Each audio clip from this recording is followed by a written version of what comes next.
Rien ne va plus dans le couple Émilie-Frédéric. Dans Mariés au premier regard 2, une grosse dispute a éclaté entre les deux candidats, au point que la maman de Lina songe sérieusement à arrêter son Émilie, négociatrice en immobilier de 34 ans, et Frédéric, mandataire immobilier de 40 ans, se sont dit oui devant leurs proches. Si au départ, la maman de Lina, 1 an, était mal à l'aise vis-à-vis de son papa, elle s'est vite détendue après avoir appris qu'il validait son. Lors de l'épisode de Mariés au premier regard 2022 du 16 mai, les jeunes mariés se sont retrouvés à deux. Une grande première pour la belle brune qui ne s'était jusqu'alors jamais séparée. Direction la chambre pour leur voyage de noces et après s'être mis à l'aise, ils se sont gentiment chamaillés pour le côté. Tous deux préfèrent dormir du côté droit mais gentleman, Frédéric a accepté de céder sa Le lendemain, direction Prague, en République tchèque, pour la lune de miel.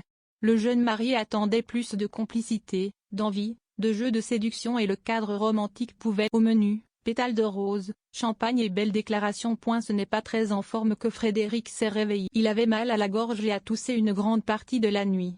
Mais il a pu compter sur sa femme pour prendre soin de. C'est donc de bonne humeur qu'il a débuté la journée malgré la fatigue.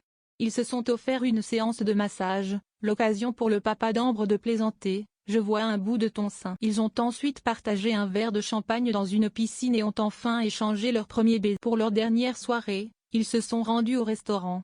L'occasion pour Émilie de faire part de ses sentiments à Frédéric et de sa tristesse de le quitter. Le candidat a donc ouvert aussi son cœur et s'est réjoui qu'elle lui offre une famille. Il l'a rassuré quant au fait qu'il serait présent pour Lina. Mais une fois seul, loin des caméras, avant de dormir, le beau métis s'est levé pour faire une danse rigolote.